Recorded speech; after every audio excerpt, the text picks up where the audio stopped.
Hey guys, welcome back to the studio. Today is a really fun video. I've had so much fun getting to learn and getting to know the Strymon BigSky. This is an absolutely amazing unit. Right off the bat, it's killer. The things that you can do with it, this is actually my first time really spending like concentrated studio time, listening with, professional monitors, hearing what it can do, and I'm absolutely blown away. I think it's a great unit and I'm really I want one. I want one now. But I started looking at it as, okay, this is just a reverb specific unit. Cool. All of its processing, all of its digital capabilities and processing and everything like that goes to providing you with great sounding reverbs. It is a digital reverb. Digital reverbs. That's great. I love it. It does, room, hall, plate, spring. That's kind of like the stock ones that most companies do. TC Electronics does it, Eventide does it, Boss does it, Walrus has like some cool versions of it, Electro Harmonics does, halls and springs and things like that. And it's just a great, those are the standard, you gotta use them, the standard of reverb. The thing that this does, it goes further. It can go into, swells and the choral, which is really fun. So all your reverb trails are actually done with more like vowel sounds. It's awesome. The shimmer, obviously the octave up. A couple of companies do that. The wet reverb, new neighbor. I don't know how to say it. It is German. It's a German pedal. It's the new neighbor. It's a sparkly one. Does the shimmer thing, which is cool. If you look on YouTube, there are hundreds of videos comparing the BigSky Hall reverb to the Line 6 Hall reverb or the TC Hall. It's like, okay, we get it. Those are great sounding verbs. Every company has their own flavor on it and they all sound great. What I wanted to do today is get maybe some different types of reverb sounds. And since I am technically comparing the BigSky to the Helix, I'm gonna use a few things that the Helix has that the Strymon doesn't. Because this is one reason why I went with the Helix. Because it has great reverbs in it, and I can do a lot more than just verb. So in the first example you heard, I kind of went with an explosions in the sky, massive, pitched shimmer verb, and I used it on, bass and guitar. And so I'll show you those tones here in a second, but that is all Helix. I didn't use any algorithms from the BigSky on that. It's a massive sounding reverb that if you kind of grew up listening to 90s shoegaze rock, there's nothing better than fuzz, reverb, and just playing a single note and just kind of getting lost in that. So let's take a listen to the intro song, all the tones soloed out. This way you can really hear what the Helix is capable of when it comes to reverb, drives, amp sim, all that good stuff. It goes a lot further than just verb. So, all right, let's listen.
So when I went to track bass on this little clip, I picked up my bass and it was still on the massive reverb preset, and it was inspiration immediately struck. So playing thick chords, which I don't normally recommend to bass players, but it just added this like beast element to the song. And so anyway, here's the bass part with all the verb.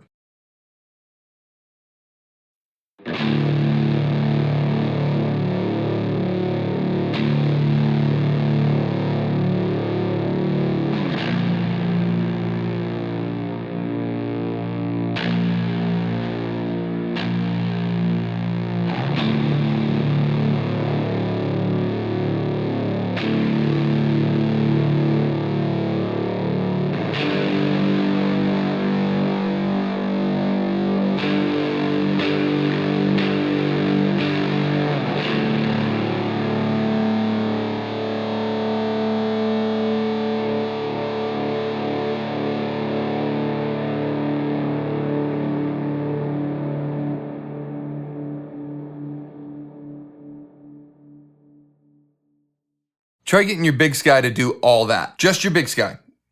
Can't do it. You have to have other elements. You have to have other pedals, which is awesome. I love it. But if we're looking at, should you go with the Helix or should you get a BigSky, for reverbs, or do you need a BigSky to go with your Helix to supplement your verbs? Sure. If you want to spend an extra, a couple $100, great, go for it. But this next clip, I try to show you, okay, swells alone. Let's just look at what reverb typically is used for in a lot of modern music is swells and guitars and making an ambient pad for guitar. Let's take a listen to this. The first tone that you'll hear is the BigSky. The second tone you'll hear is the Helix with all the goodies. I honestly would prefer the Helix just because I can do a lot more when it comes to this style of music. So let's take a listen.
I'm not typically a swell type player. This would normally live on the ground and I would use my foot to do it, not just the volume knob. I'm a terrible Jeff Beck imitator, but it gives you the idea of how to get pad tones on a Strymon and how to get big lush pads on a Helix. And honestly, I would once again go with the Helix because I can go that much further with one piece of gear as opposed to the BigSky, which is just verb. Amazing sounding verb, but it's just verb. Another way that people use this BigSky are keyboard players, synth players, things like that. I know a lot of guys who they love having outboard gear to kind of turn knobs and play around with. I think it's awesome. And I love it when keyboard players just get out of the box, out of main stage, and they're actually using some analog gear. It does analog gear. Digital, it's not analog gear. It's all digital. It's just outboard gear. So I love it when keyboard players use outboard gear because it does add just a different characteristic to the sound. So I went through and I picked up just like a basic 80s Prophet, very simple. I think it's a sawtooth. If you're a synth guy, you know what I'm talking about. 2 sawtooths with just minimal, like no release. It's dry, boring and dry. And I'll show you that clip here in a second. I wanted to get something really uninspiring to start with and see what we could do with the BigSky and what we could do with the Helix. In my opinion, inspiration. Yes, the BigSky sounds great, but it's basically just verb. I love using the Helix because I can completely transform the tone, but I can also just go a lot further and get a lot more mileage out of the Helix than a reverb pedal with synths and keys. So let's take a listen to that real quick.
FYI, when you are running keyboards and synths and things like that into the Helix, use line level when you were doing the insert. I really went around and around if I wanted to do, you know, a straight up comparison A to B of the room, the hall, the plate.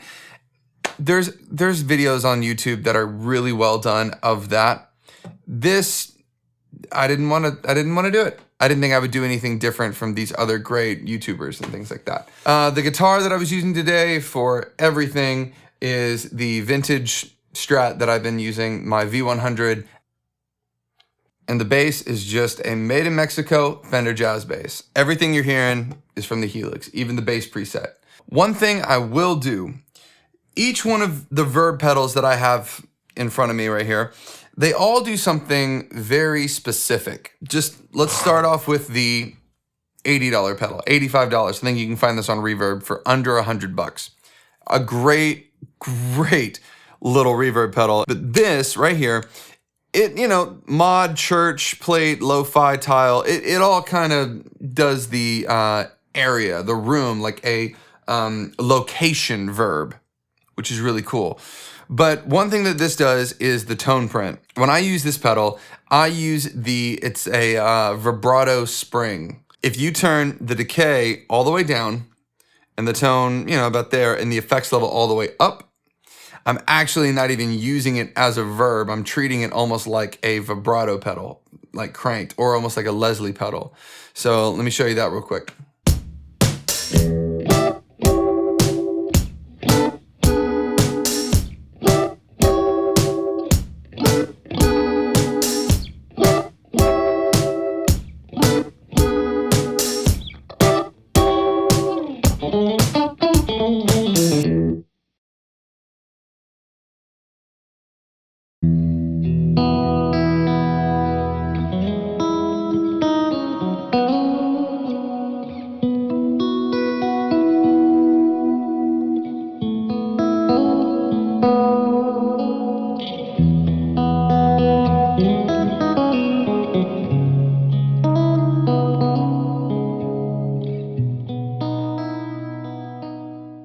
Great unit, really inspiring with the tone print. I mean, you kind of have infinite amount of just crazy, wacky ability to do, you know, make your own voice with reverb. I love that. I think it's great. Now, another Strymon offering is the Flint. Now, this thing, what's cool about this is for the meat and potatoes guitar player. They don't care about shimmer verb. They don't care about cloud settings and holding and making a pad and all that crap. They don't care about that. They care about what used to be on original amps. Back in the day, the real, true thing. Verb and trim. So yeah, that's all this does, verb and trem. Now it does it really well, but it's not gonna give you some crazy, you know, ambient pads and things like that. You can maybe kind of trick it to do some things like that. Mix all the way up, decay high, color, all that with only the verb on. You might get there, but it's only mono input, stereo output. It's a great pedal, in my opinion. It's like a meat and potatoes thing. I'll give you just quick run through of this. There are great demos of this online already, but let me show you kind of the thing that this does and maybe how the Helix can beat it.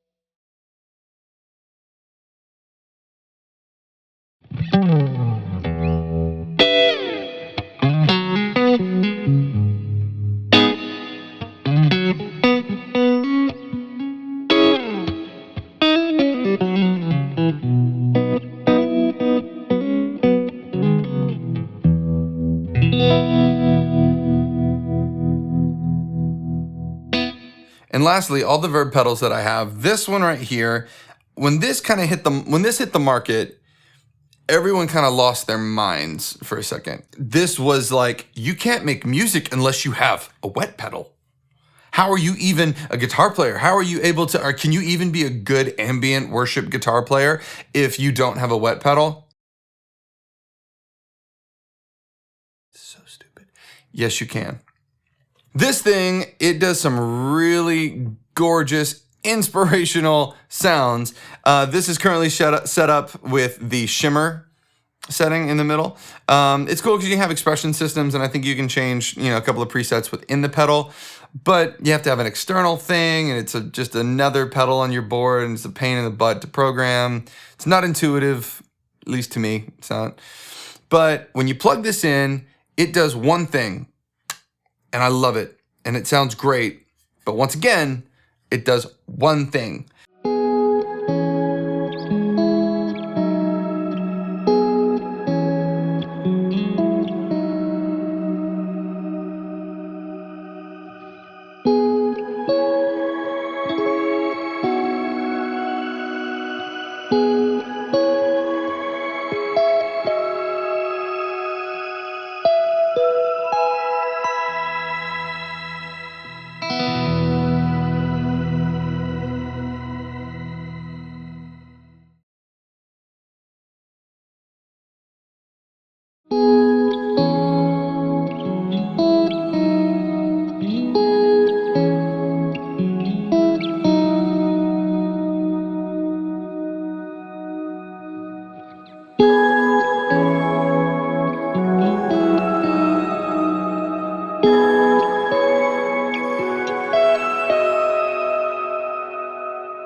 I'm all about getting the most mileage when it comes to a piece of gear.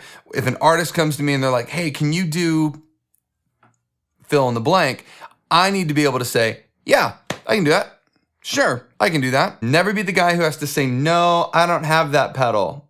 Because it's not about pedals, it's about creativity, and it's about getting pieces of gear that can take you that distance. To me, having something like the Helix is such a useful tool. It's an amazing piece of gear.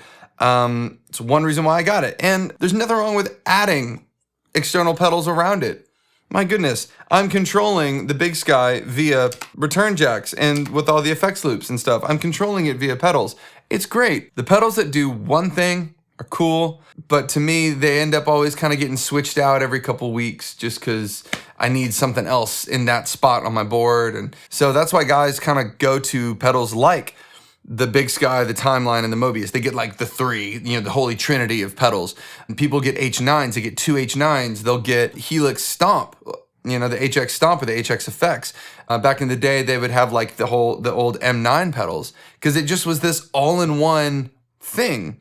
It got people a lot further on a gig than just having, you know, this massive, you know, semi-truck of a pedal board. They were able to small footprint on stage, but have tons and tons of options. That's what I love. That's what I'm about. And I want people to know that you don't have to have this. You don't have to have these pedals to make great reverb sounds. You can just have straight up Helix. If you're a guitar player that you want to get into guitar playing and you want to get a pedal board, but you have no idea where to start because there's literally a billion pedals on the market right now, and something like the Helix is really appealing to you, get it. Because you're going to be able to make great sounds with it. You're going to have tons of options, and there are great, you know, channels on YouTube. Hopefully you like this one and you will subscribe and you'll hit the bell and you can get more tips about how to use the Helix. You can buy presets here. I know I've probably disappointed a few people not doing an A to B comparison of the BigSky to the Helix. I'm sorry. Go watch another video that someone else is doing. Hopefully this shows you what you can do with both a little bit. Playing some keys, doing some guitar stuff, a little bit of bass even. There's a link in the description below for all the presets that I use today. If you're interested in getting a one-on-one Helix lesson via FaceTime, Skype, or WhatsApp, there's an email address down there. Hit me up. We'll get it scheduled, and I can show you a whole bunch more tricks that I didn't even cover in the video today, because it would take probably a good 2-hour video if we did all that.